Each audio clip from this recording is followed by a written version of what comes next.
वगैरे असते त्या पद्धतीने कॅन्सरचं प्रमाण जगभरामध्ये वाढलंय, भारतामध्ये पण वाढायला लागलंय, वाढतंय. तर ह्याला कारण अशी असतात की या गोष्टी असतात. सोसायटल कन्सेप्ट काय म्हणते, सोसायटीसाठी जे आत्तासाठी नाही तर पुढं सुद्धा जी बरी आहे ती बऱ्यापैकी आहे, सोसायटीचे बेनिफिशियल असतं त्यावर कॉन्सन्ट्रेट राहून किंवा त्याच्यावर फोकस राहून मग त्या पद्धतीनं मार्केटिंग केलं जातं. म्हणजे सोसायटीला येणाऱ्या पिढीला त्याचं नुकसान होऊ नये या पद्धतीनं हे सोसायटल मार्केटिंगमध्ये केलं जातं. आता काही गोष्टी, certain things we have to see before going to marketing. Actually मार्केटिंगमध्ये महत्वाचं काय आहे, मार्केटिंगमध्ये महत्वाचं काय आहे तर मार्केटिंगमध्ये पहिल्यांदा आहे की आयडेंटिफाय युअर टार्गेट मार्केट. हा इतर गोष्ट. त्याशिवाय तुम्ही कशाचं मार्केट करणार जर तुम्हाला मार्केट हेच ओळखता येत नाही, माझं मार्केट कुठे आहे, मी कोण आहे, कशा पद्धतीचं आहे, मग त्यांचे फीचर्स काय आहे, त्यांच्या रिक्वायरमेंट काय आहे किंवा त्यांचे कॅरेक्टरिस्टिक्स काय आहेत. म्हणजे काय, फॉर एक्झाम्पल माझं हे पेन कोणाचं मार्केट होतं, हे पेनासाठी कस्टमर माझं कोण असू शकतो.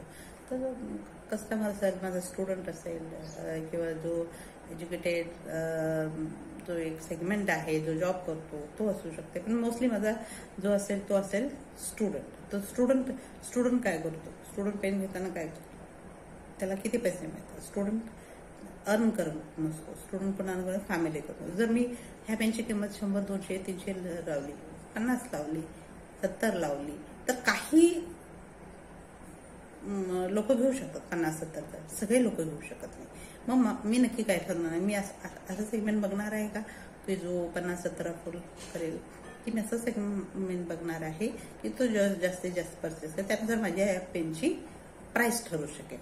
तर पहिल्यांदा टार्गेट मार्केटवरून कस्टमर ओळखल्यानंतर त्याचं अनालिसिस महत्वाचं पडतं.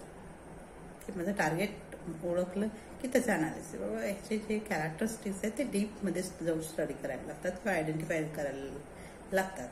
आता एकदा कस्टमर आयडेंटिफिकेशन झाल्यानंतर मार्केट अक्वायर केलं जातं, त्या म्हणजे थोडक्यात काही प्रोडक्ट आपल्या मार्केटमध्ये गेलेला आहे. तर त्यानंतर काय लागतं तर रिटेनिंग इज मस्ट.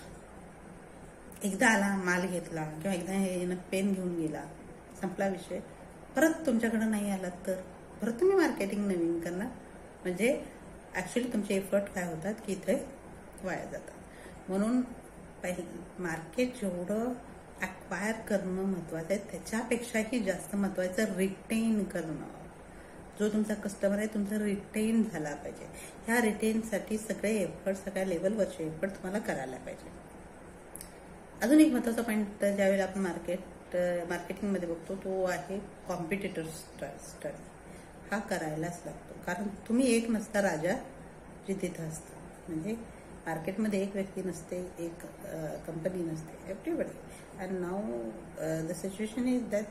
ह्याच्या आधी आता मी बोलत नाही की कोविड नंतरची, पण ह्याच्या आधीची प्रत्येक देशातली कंपनी कुठल्याही देशात जाऊन आपलं प्रोडक्शन, मॅन्युफॅक्चरिंग, सेलिंग करू शकते, बरोबर. G20 अंतर्गत किंवा बरेच काही laws, rules, regulation, open market आहे, इंटरनॅशनल मार्केट आहे. जसं आपण बाहेर एक्सपोर्ट करू शकतो, इम्पोर्ट पण ते पण इथं एक्सपोर्ट करतात. आता तुम्हाला माहिती आहे बऱ्याच आहेत कंपन्या त्या आपल्या इथंच आहेत ज्या प्रोडक्शन वगैरे करतात. तर कॉम्पिटिटर स्टडी शिवाय लोकल प्रत्येक जण आहे, प्रत्येक जण त्या क्षेत्रात उतरत असते, आपले प्रयत्न करत असते. आता ती कॉम्पिटिटर स्टडी, कॉम्पिटिटर एक तर सक्सेस असेल, ग्रोईंग असेल किंवा तो बिलो असेल, what ever it may be. तर कॉम्पिटिटर स्टडी आहे तो महत्वाचा पडतो. तो कसा काम करतोय, काय करतोय, कशा पद्धतीने घेतोय, किती त्याचा मार्केट पर्सेंटेज, त्याचं काय मार्केट शेअर काय, हा महत्वाचा.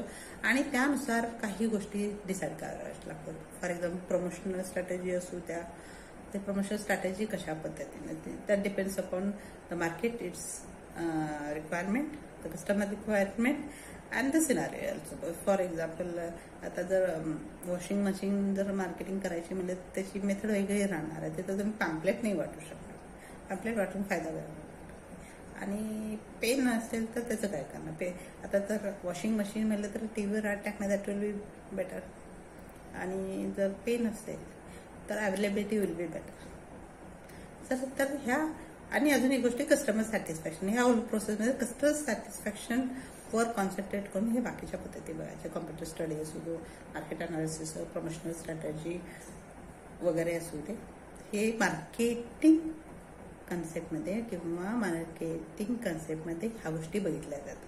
म्हणजे आपण काय बघितलं, प्रॉडक्ट कन्सेप्ट बघितली, प्रोडक्शन कन्सेप्ट बघितली, सेलिंग कन्सेप्ट बघितली, मार्केटिंग कन्सेप्ट बघितली आणि सोसायटल कन्सेप्ट.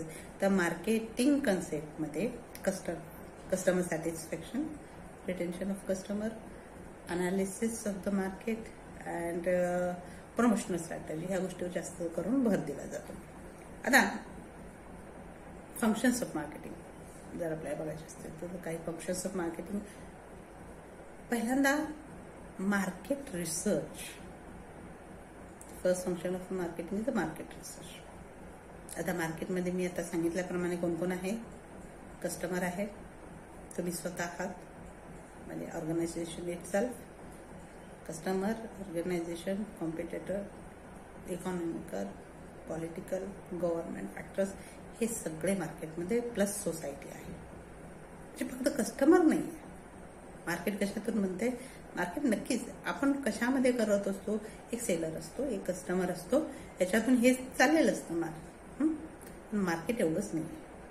मार्केटला अफेक्ट करणार हे बाकीचे पण नाही, कॉम्प्युटर अफेक्ट करतो, तुमचे पॉलिटिकल फॅक्टर, तुमचे इकॉनॉमिकल फॅक्टर, तुमचे लिगल फॅक्टर, हे सगळे.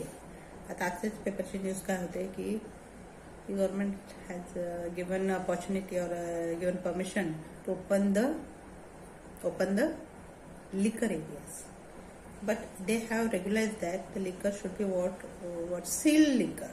जे सील असतं ते ओपन. म्हणजे इथं बघा की इथं ही जे सील लिकर आहेत त्यांना सेलिंगची परमिशन गव्हर्नमेंटने दिलेली, इतरांना नाही. म्हणजे ज्या ओपन लिकर असतात त्यांना मात्र परमिशन दिलेली नाही. म्हणजे बघा, जर हे मार्केट आपण स्टडी करायचं ठरवलं तर तुम्हाला असं दिसून येतं की इथं गव्हर्नमेंटचा फॅक्टर आहे. गव्हर्नमेंटच्या फॅक्टरने त्यामध्ये इंटरफेअर केला. गव्हर्नमेंट असा निर्णय घेतल्यामुळं ते जे सील ब्रँड जे आहेत त्याच फक्त विकल्या जाऊ शकतात, इतर विकल्या जाऊ शकतात नाही. दुसरं आहे फंक्शन्स ऑफ मार्केटिंगमध्ये सॉर्ट अनालिसिस. आता SWOT analysis, what is SWOT analysis? The long form, strength, weaknesses, opportunity, threat. Strength आणि weaknesses, one has to use their strength. आपली जी जमेची बाजू जी आहे ती जी आहे ती प्रत्येकाने म्हणजे प्रत्येक ऑर्गनायझेशननी, प्रत्येक बिझनेसनी ओळखायला हवी. आणि ह्या जमेच्या बाजूचा उपयोग करून what I am having suppose a low salaried people availability, employees, workers availability, ही जमेची बाजू. Weaknesses suppose I am having that what की समजा मला जे टेक्निकली स्किल आहेत ते लोक मिळत नाही. समजून घ्या, आपण हे उदाहरण पुढं कॅरी फॉरवर्ड करूया. तर strength, weaknesses, opportunity and threats. तर स्ट्रेंथचा वापर करून ऑपॉर्च्युनिटीला ओव्हरकम करणं. आता हेच उदाहरण घेतलं मी. माझ्याकडे काय की वर्कर कमी सॅलरीमध्ये उपलब्ध आहेत पण टेक्निकल लोक माझ्याकडे उपलब्ध नाही. तर how can you use this strength and weaknesses? Now how can I use this strength and overcome this weakness? See, I will go for what की मी काय करेन की स्किल लोक मला उपलब्ध होत नाहीत, ठीक आहे, म्हणजे मी त्यांना अपॉइंट करू शकत नाही. what business can do? A business can have certain training session. समजा एखाद्या लोकाला, एखाद्या जो पुण्या मुंबईचा व्यक्ती किंवा जो त्यामधला एक्सपर्ट आहे त्याला काही नाही, किंवा महिन्यातून तुम्ही किंवा 6 महिन्यातून 1 महिन्याचं सेशन जे आहे त्यांनी घ्यावं. आणि आमच्या ह्याला जे एम्प्लॉई आहेत, वर्कर आहेत, त्यांना ते शिकवावं. समजा 1 आठवड्याचं घेतलं, 1 महिन्याचं घेतलं, त्याची आपल्याला पेमेंट देता येईल. आपले वर्कर, आपले एम्प्लॉई हे शिकून घेतील आणि त्याचं जे आहे म्हणजे आपले जर वर्कर, आपले एम्प्लॉई त्यांनी ते शिकून घेतलं, आपल्याला त्याची कॉस्ट बसेल. पण ती कॉस्ट ज्यावेळी 1 माणूस ट्रेनिंग देईल आणि आपली समजा 15 माणसं शिकून घेतात, त्याची मोठी कॉस्ट झाली. Then I will keep in using this strength and I will overcome that weaknesses. Opportunity, what opportunity? my business is having this should be identified and targeted, and that threats. आता threat हे predictable आणि unpredictable असू शकतात. For example आता जे कोविड-19 हे जे आहे थ्रेट आहे, तर हे कसं आहे अनप्रेडिक्टेबल. कोणाला माहित होतं असं काही सिच्युएशन नाही, असे काही लॉकडाऊन असतील हे कोणी कधी आयडेंटिफाय केलं नसेल किंवा त्यामध्ये अशा मार्केट बंद करावे लागतील, लोकांचे अशा गरजा, लोकांचे जॉब जातील, लोकांचे बरंच काही सामाजिक किंवा तुमचं इकॉनॉमिकल किंवा बरंच काही प्रत्येक देशाचं कोसाईल वगैरे बऱ्याच गोष्टी आहेत. तर हे अनप्रेडिक्टेबल आहे. तर प्रेडिक्टेबल थ्रेट्स काही असतात की बाबा की हाऊ माय